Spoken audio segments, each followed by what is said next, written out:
Écoutez cette listen to the story. Une dame qui dit que dans sa jeunesse, elle s'est beaucoup amusée en tant que jeune fille célibataire. Elle a connu quelques hommes, elle s'est amusée, les boîtes de nuit et tout et tout. En tout cas, la vie était fine. Et puis à un moment, elle a voulu se poser, se caser. Elle a été invitée dans une église et puis là-bas, elle a donné sa vie au Seigneur. Quand elle a donné sa vie au Seigneur, elle s'est rangée. Elle a commencé vraiment à prier, à se ranger et aussi à prier pour trouver le mariage et tout et tout. Et puis petit à petit, elle s'est rapprochée d'un homme qui était grand, beau, frère qui était vraiment très dans la foi, très rangé et tout et tout. Ils ont commencé à chit-chatter et tout, à échanger et puis à avoir un rapprochement. Mais lui aussi, c'était un frère qui était dans la foi. Il a dit qu'il avait vécu de la vie avant et que maintenant, il voulait marcher selon le Seigneur, ne rien faire. Fine. Ils sont allés se présenter devant le pasteur les a observés et puis après, quand le pasteur a donné le top, on les a formés au mariage. Le moment est arrivé. Ils ne se sont pas touchés. Ils ont fait près de 1 an et demi de fiançailles et tout pour bien se connaître. Chaque fois, quand ils parlaient même de cette affaire de sexe-là, le gars parlait comme s'il connaissait bien la chose. Donc, elle a fait des tests et tout dans le discours et tout. Le gars, en tout cas, il semblait calibré. Les textes sensuels et sexuels, là, le gars, il est calé. Donc, il s'est dit que non, l'affaire là, le gars, j'ai de toute façon, il parlait là, aïe,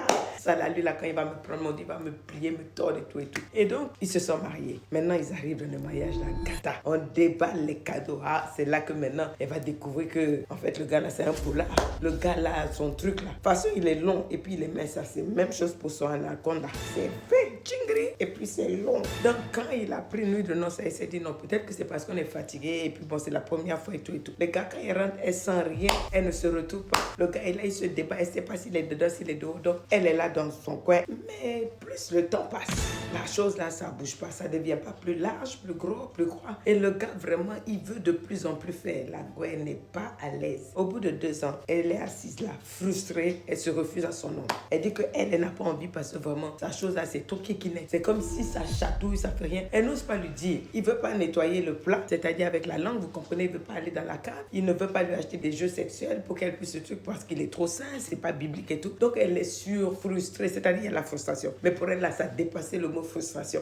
Elle dit que waouh, soit vous intervenez pour moi, soit cette affaire là, ça va complètement gâter. Qu'est-ce que je peux faire? On lui dit de parler, elle dit que quand elle essaie de commencer, il dit, viens ma soeur, tenons-nous les mains, mettons-nous à genoux, on va prier. Elle voit que depuis qu'on prie là, la chose là, ça change pas. Elle voit que ça là, c'est compliqué. Comme on dit au gars, qu'on va aller voir un sexologue, tout et tous les autres disent, mon reste avec lui, il va pas te tromper, au moins c'est sûr. Mais elle a connu le plaisir, donc là, ça marche pas. Elle a besoin de vous faire des commentaires.